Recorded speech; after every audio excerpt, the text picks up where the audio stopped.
when your dreams start to come true, I want you to know that you brought them all on you.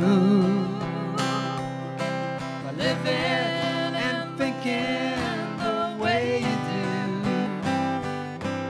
Here's the chorus. Doing what you do,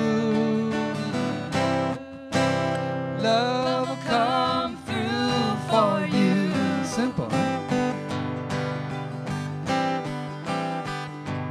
Many a day passed me right by, but never a day I did not wonder why. It seems so long a road to try. Here we go. Doing what you do, love will come through for you, and you know it will. Doing what you do, love will come through.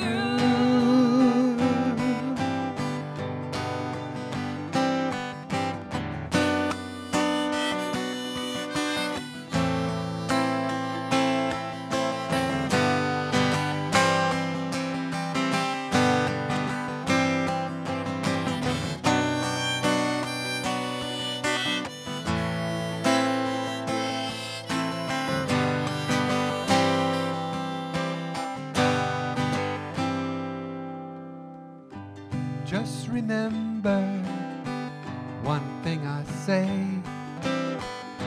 enjoy your life in all the simple ways, living and working from day to day. Here we go. Doing what you do, love will come through for you. You know it's true. Just doing what you do, love will come through.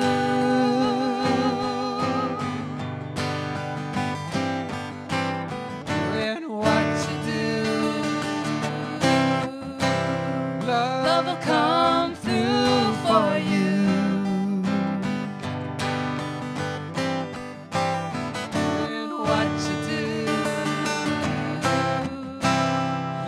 Will come through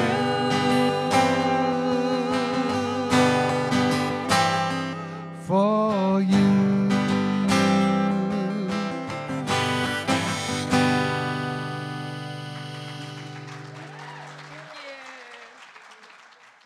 I am healed, whole and healthy. I relax and I let go. I am healed, whole and healthy. I am well. I am well. I am well. I am healed, Whole and healthy.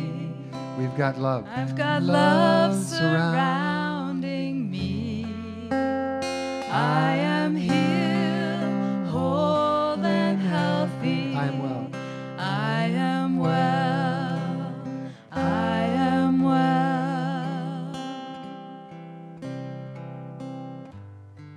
So with your eyes closed and your heart open, let's go on a little trip this morning. From here, over the top of a mountain, into a broad and peaceful valley, wherein a slow and lazy river flows, surrounded by meadows of wildflowers, a valley of absolute peace and contentment. And in this place, let's know that all is good,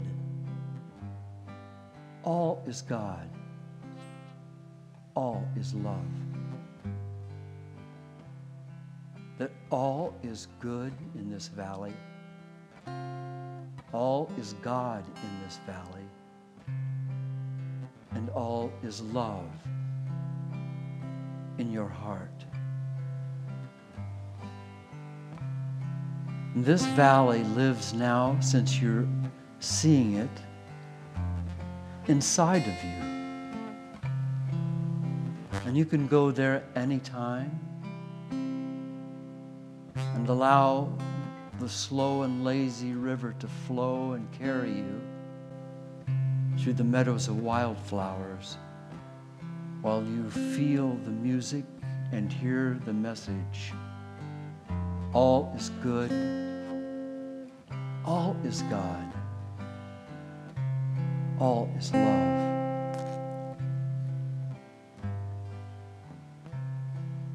And now in this valley and in this precious place, please say with me, all is good, all is God, all is love, and mean it and know it in your heart. All is good. All is God. All is love. I am healed, whole and healthy. Spirit's light shines in me. I am healed, whole and healthy. I am well. I am well. I am well. I am healed, whole and healthy. Relax and let go. I relax and I let go.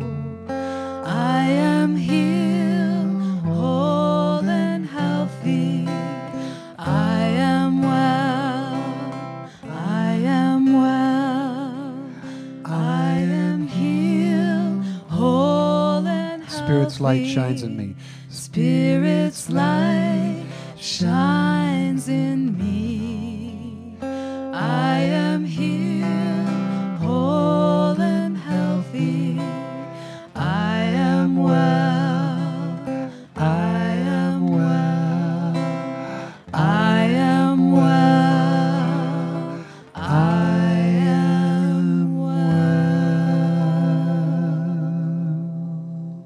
And so it is. Tune into your vertical self for a moment and allow this to connect into your heart.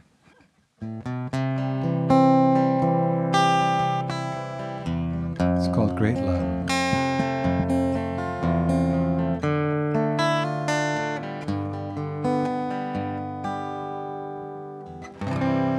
Great love shining in me, filling me with joy. Great peace spilling over for all to enjoy. Sweet music in my ears.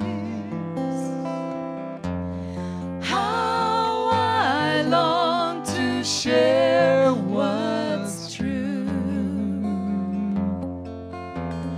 Lovely, lovely, lovely are the things the angels do.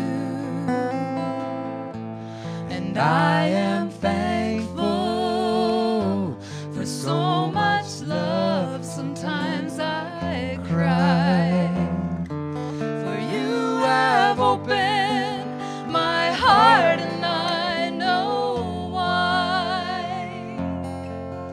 'Cause I feel you alive in me, one with me, and you love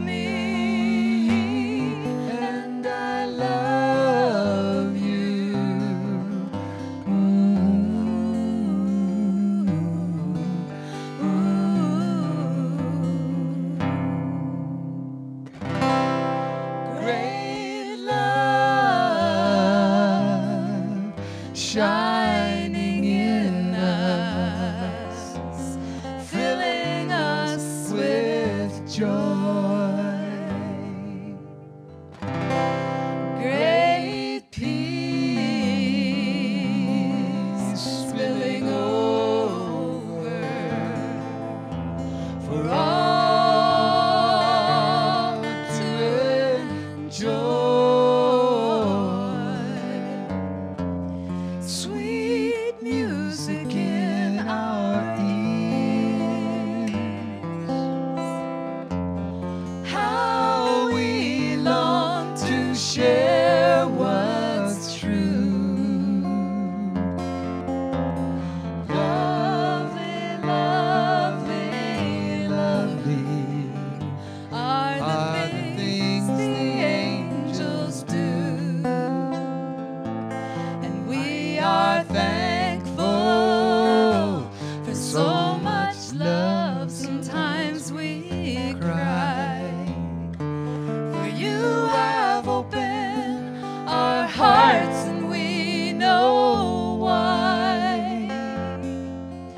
'Cause we feel you alive in us, one with us, and you love us, and we love you.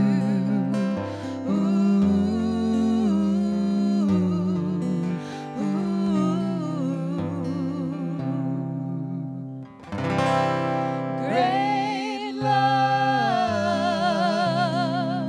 shining in me, filling me with joy. Great peace spilling over for all to enjoy. Sweet music in my ears. How I long to share what's true. Lovely, lovely, lovely are the things the angels do. And I am thankful for so much love. Sometimes I cry. For you have opened my heart, and I know why. 'Cause I feel you alive in me, one with me, and you love me, and I love you. You love me, And I love you. and you love us, and we love you.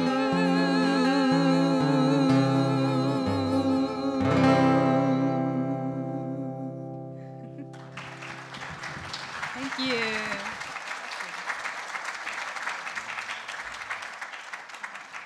I've got some interesting things to talk about this morning, stuff that really fascinates me. I'm going to let you kind of move into my mind and my subconscious mind and sort of share with you the kind of stuff that's rolling around inside of the cave of my consciousness.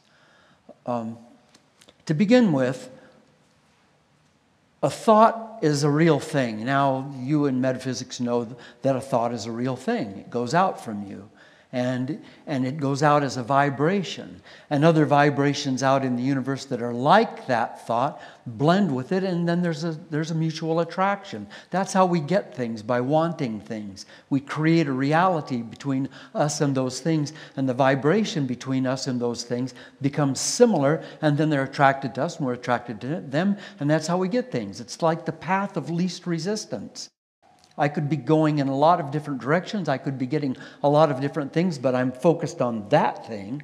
In this today, it's Jay Scott's car that I'm after. So focused on that thing, and the vibration between me and that car sets up a dynamic attraction, and pretty soon I've got it and he's walking. So, unless his vibrations are stronger than mine, in which case he keeps his car. But that part of your brain, is largely automatic. It's like a default program. From the time I was a tiny child, growing through all of the different experiences and expressions of my life, the ups and the downs, the bads and the goods, the running away and getting spanked for it, and all of that stuff, all piled together, all forms actual presence in my brain. The neurotransmitters and the neurons in my brain actually become habituated to that information, so that information becomes like a tape library that's playing constantly somewhere in the dark areas of my mind. And as that tape library plays, it tells me what reality is. So let me show it to you like this. So over here is me in my mind, and I know what I know. I know what I know. Look, see that guy over there, that tall guy with the mustache and that skinny tall guy? I know guys just like him. I had an uncle that was just like him. There's nobody like him. He's the only one. But we do that all the time. Somebody says, here's some asparagus that was pickled and it's really nice. You want to taste it? I don't do asparagus. What do you mean you don't do asparagus? I mean, I'm singing to the choir here because I know a lot of you don't do asparagus or something you don't do. My wife and I are involved in a weight loss program, and we represent this fastest growing weight loss program in the world. So you'd think everybody'd say, gee, there must be something important about that. But there's an ingredient inside of that that's soy, S-O-Y, soy. Well, soy, non-fermented soy, has phytoestrogens and isoflavones and stuff that cannot be good for you and good for your hormones and good for your thyroid. So what they did is they removed all of that. Has none of that in there. And yet you would be surprised at how many people say, I don't do soy. So, well, yeah, but I don't do soy. And when a little kid gets hurt by somebody, then they tend not to trust that somebody again. All of those things that are going on in our minds that keep us locked in. And today, let's set ourselves free of that. Today, let's open the gates and let ourselves be free of that. Because here's what it looks like. Here's me with my mind. Here's me with my conscious and subconscious mind looking out into the world. And incidentally, it's a brand new world. Incidentally, I've never been here before. Today is the only day that ever has been. This day will never be repeated, and it has never been before. This is the only day. This is the only moment, right now, right here. So for me to say, I've been in this place before, is wrong. We haven't been here before. You're looking up at Bob Trask. Now, some of you may be here for the first time, so some of you may have never seen Bob Trask before. Some of you have seen me many times and some several times. And yet you keep coming back, which is a little strange, but more on that later. So the interesting thing is that I have been Bob Trask for 74 years plus, and I have never seen this face. I've seen reverse parts of it in the mirror. That's not my face. It's a reverse reflection. And I've seen me on tape and on video, but that's not me. You hear my voice, and you feel my presence, and you sense my personality, and you hear the timbre in my expressions. I've never heard that. I've never seen this guy. Your eyeball, your left eyeball, has never seen itself and never will. Ever will. So I'm brand new here. This is me just being born here. This is a new day, a new moment, a new Bob Trask, a new voice, a new reality for you today.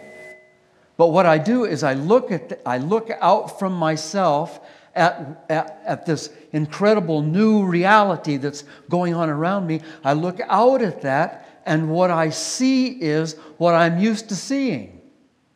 What I see is what my subconscious mind tells me is there. So there's this giant filter between me and truth. And what seeps through the filter is what I say is true. That's what I say is true. It's not true. It's not real. It's not reality. It's just my perception of reality. And to set myself free is to become one with what is. To become one with what is. Now that's chapter 1. We're going to go to chapter 2. The way that I become one with what is to open myself to love. I just say that very guardedly because I don't know how many preachers and how many teachers and how many people have said, open yourself to love and it will change your heart. I mean, we know all that. But I'm telling you that there is only one truth in the universe. Only one. And it's love. Only one. Oh, well, wait a minute. There's a lot of it. No, there isn't. There's just love. That's all there is. Now, for the rest of our time together here, I'm going to tell you a story because I think it will be fun for you to know that I once met 5 holy people, very highly enlightened holy people that were all together, and they were together every day. And between them, they reached areas of truth and areas of splendor that we can only imagine. And I had the good fortune to be able to spend several months with them. I'm going to tell you the story. If you listen and let it come in, it might change your life because it's about setting yourself free. When I was a singer in San Francisco, my voice coach said, we're going to do some things with your voice that are going to be different, so I don't want you to sing during this period of time, so get a job doing something else and don't sing. And I said, okay. So I got a job driving a bus. And I drove a bus in Oakland and in San Francisco. And as I drove, I got this one route where I went over into West Oakland and I picked up the maids that went out into Piedmont and out into the areas that worked in the big houses out there. So these black ladies that I picked up every morning, and by now you should have guessed it, there were 5 of them. They were the holy people. Got on my bus every morning, and I took them out to where they went to work, and I dropped them off, and they went and did their duties in the big mansions, and in the evening I picked them up and brought them back home. In between, I drove the bus other places. And I lived alone, and I was pretty lonely. And these ladies got on the bus every morning, and they were laughing, and they were talking, and they were kidding each other, and they would sit just behind me, and I would listen to the music of their voices and their laughter, and their kidding each other, and it just filled me up, but it also made me feel really isolated because I couldn't be a part of that. And it was so attractive to me. Oh, it was like a great draw pulling my soul out. Let me be a part of that. But they got on the bus and they saw this skinny little white kid, and they got on the bus and they tossed their money down in the machine and they'd say, transfer. And I'd give them a transfer. They didn't go anywhere, the transfer, but they paid for the transfer. They got the transfer. So I'd give them a piece of paper to transfer, and they'd go sit down, and then they'd start talking. So did you cook that meal last night you was talking about? Yeah, I cooked it. And did he like it? Well, he didn't dare say he didn't like it. And they would laugh and they'd just go on and on. And it was so beautiful and so delightful. But they just didn't make any difference what I did. I didn't exist to them. I just didn't exist. I wasn't visible.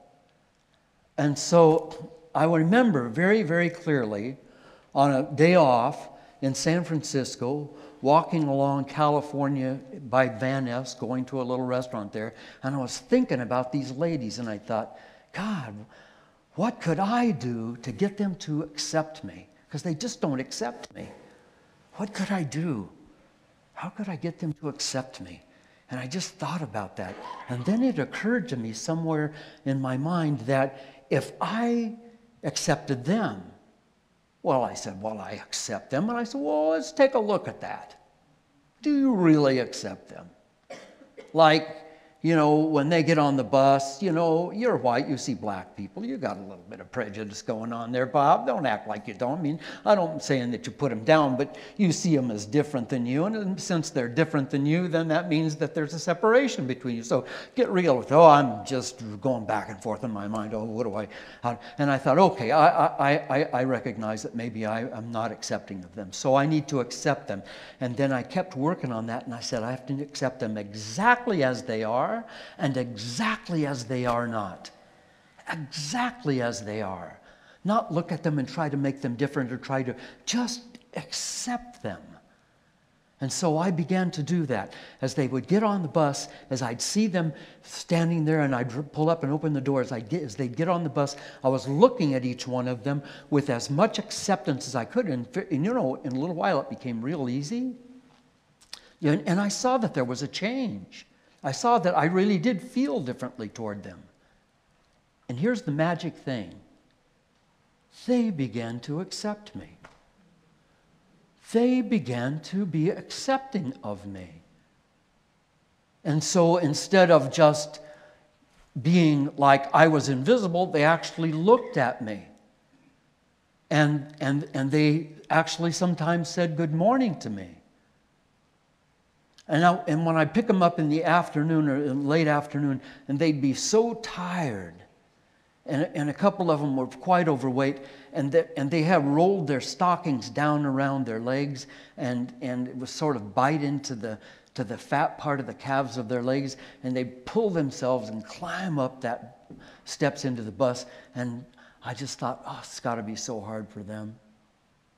And you know, they could be on welfare and food stamps and watching I Love Lucy returns, but here they are going out and doing this job. It was pretty easy to accept them, but that was good. I felt accepted by them, but you know, I'm still now on my day off wandering around saying, there's still something missing. I need something more from them. This became my target. This became my life. These 5 holy people, these 5 women were now guiding my consciousness. And I couldn't get rid of it. I couldn't get off of that track. I thought about it all the time. Why? Who knows? But I guess we know now, because I wouldn't be here talking to you for them. Those 5 ladies planted seeds inside of me that I've scattered all over the world. 13 different countries. 500,000 students learned the things I'm talking about here today because it transformed my life. But I needed something more than acceptance. And so I'm thinking about that, and I thought, you know, Bob, I think you accept them, but I don't think you really respect them. And I thought, you know, that's true. Respect. Like you would respect an elder, you would respect the President of the United States, or you would respect a good teacher, but would you respect these maids? Why would you respect these maids? And I thought, well, gee, many Christmas. Look at what they're doing with their lives. Look at their consciousness. Look at who they are.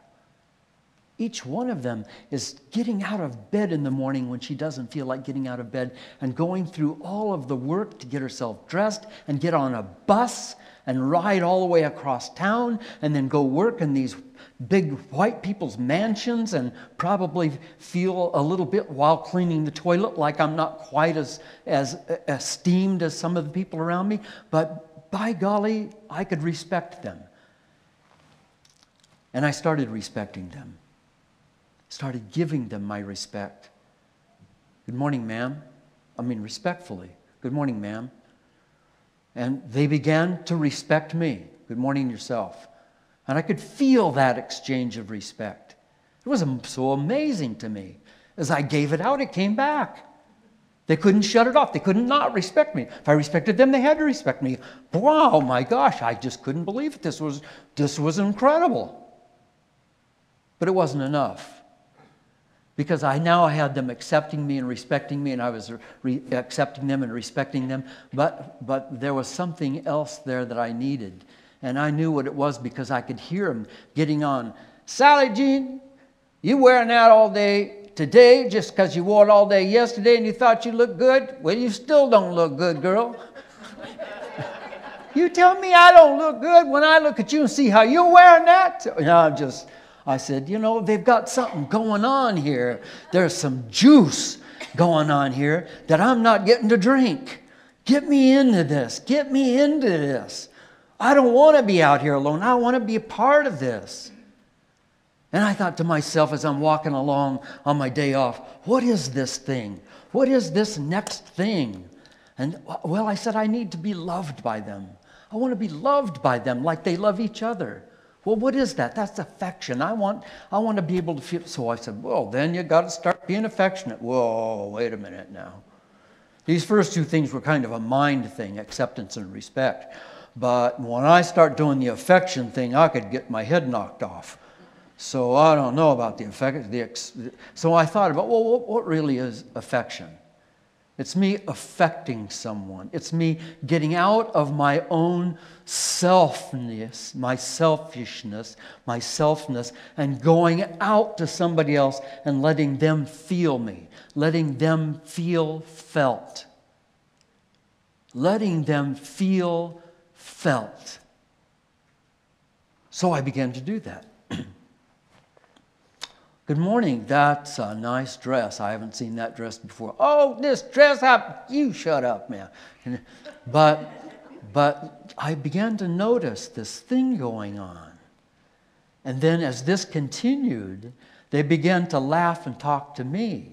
And then once in a while, one of them would get on the bus and say, transfer. And then she'd have this little white bag with some grease marks on it. And she'd hand it and say, there's some cookies for you, so skinny you're going to blow away. We won't have no driver. And she goes, oh, those cookies were filled with love. Yes. Oh, man. And I was just beaming. I was just beaming. So I had it.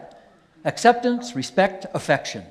God, I had it. I had it. And I started doing that same thing with other people in my life. Acceptance, respect, affection. And they began to give me acceptance, respect, and affection. And it was just great. And I learned so much from them. And I was so excited about that. It was just great. And everything was moving just fine.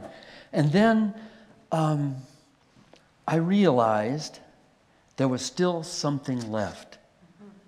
But I didn't know what it was. And let me tell you the story of how I discovered what that was.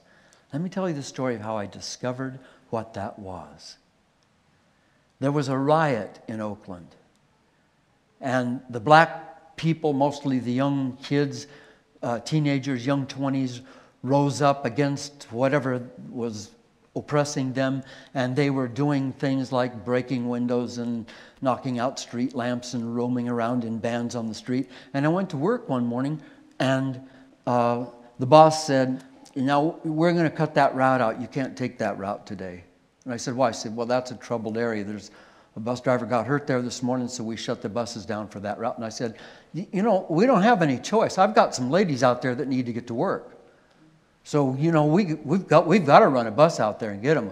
I mean, they've got to get to work. So we went back and forth, and he said, see that old bus way over there? That old beat up, you take that bus and you can go. So I took that bus and I went and picked them up, and then I picked up a few other passengers riding along.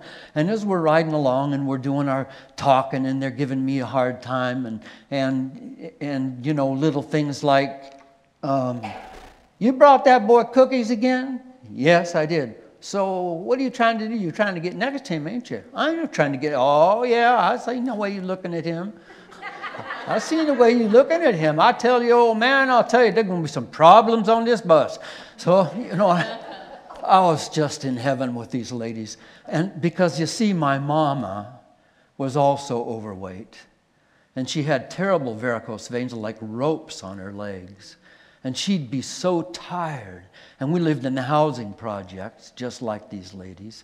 And it was so easy for me once I got past those filters that I talked about earlier, those subconscious filters. Once I got past those and saw who they really were, I saw my mama in all of them and my sister and all of the women of the world. And I could feel the wisdom, the deep, powerful wisdom of the ages of culture coming up through their black race and through all of who they were. 5,000 behind you right now. Sitting back behind you are 5,000 since the beginning of consciousness in our race. 5,000 grandmothers and 5,000 grandfathers behind you right now. Each pushing their traits and their wisdom generation by generation by generation down to you, and now you're the peak. Now you're the one running before with a torch. And these women had, each of them, those 5,000 grandparents back into Africa, back into the great tribes. And they brought that wisdom, and they were serving as maids, but they got on my bus and they taught me what they knew. And on that morning, they were a little quieter because there was some unrest going on. They were a little pensive. And I stopped at this stop, and this gang of guys, black guys in their teens and early 20s, got on. And they just started to go on without paying. And I said, "Excuse me, money in the meter?" They said, "You shut up. I'll tell you when we put money in the meter." And they went back and sat down, and they started saying things to me and giving me a hard time. One of them took out a knife and cut the seat. And I said, "Hey, you can't do that. This is a bus. You can get arrested and stuff." They got up in the aisle, and this guy come up to me and said, "You want some trouble, boy? You want some trouble? You find some trouble with me. You want some trouble? Stop this bus. I'm going to give you some trouble." And these ladies rose up. And they said, "You shut up and sit down." And he said, "Don't talk to me that way. Listen, I know your mama. You don't want to get across from me. You shut up and sit down. We ain't sitting down. Driver, stop the bus right here. That ain't a bus stop. Just stop the bus right here." Stop the bus. And those ladies got up and pushed those guys off the bus. "You don't be messing with this boy. This boy belongs to us." My heart was so full. I was so full. And I knew at that time that the only thing that makes acceptance, respect, and affection work is if it's anchored by support. I support you. That support, that when the chips were down, they were there. They were there. And that acceptance, respect, affection, and support has guided my life since then. Those 5 holy people taught me how to get past the filters that keep me from seeing reality. Because what I've learned since then is that acceptance means acceptance of what is. That doesn't just mean my acceptance of you. It means my acceptance of God. And God is all things. Everything that is truth is God. God isn't a white guy on the Sistine Chapel ceiling with a beard. God is the great presence, the great unfiltered presence of reality, the great song singing in the night, the grace, the love, the power, the creativity. When we look out into this forest, what we see are thousands, millions, trillions of life forms, all weaving together automatically. Summer, spring, fall, winter. People, cells, billions of cells coming together in your body, coming together voluntarily to support you as a being. Billions and billions of cells, each one with their separate individual consciousness, there to serve you. All of that is God, the great divine intelligent energy. So powerful, so beautiful, and all of it love. All of it love. Acceptance, respect, affection, support. L-O-V-E-A-R-A-S. Love. All of it is love. All of it. Flowing into you. As I stand here to speak to you today, and those of you that are watching this video, we're here in Bellingham, Washington in the year of 2013, and I'm speaking to a group of people. Thank you very much, because that's going to go out to the ages, you know, that video. So that was the laughter of my friends right here in Bellingham, Washington. Stop it, Bob. Stop it. Stop it. So what I want to leave you with today is this. That if you will accept reality, whatever that reality is, maybe a great tragedy, maybe you have arthritis and a pain in your hand or your hip that just bothers you. Maybe you have a disease, or maybe a loved one is dying of cancer. Or maybe there's other tragedies. Maybe you or someone you know has lost their home or their job in this great recession. That's reality. That's what is. We can't move from here until we accept here. If this is a tough place I'm in, if this is an area of pain in an area outside of what I'm used to. I'm driving my car along and I stop at a stoplight and I look here and I look there and everything's fine, and a big truck comes by me, boom, smashes into me, breaks some bones in my neck. Guess what? Now that's what is. Now that's the new reality. I can accept that by moving into that reality, or I can stay back where I was behind my filters and say, I just don't see that. But acceptance means I'm set free, because then I can begin to deal with that reality. And respect means to respect all things that are, because they are all great spirit. They all are great spirit. And to have affection, to be able to open your heart. My goodness, my goodness, my goodness. Please, please, please, please. If you've open your heart and let the love flow out.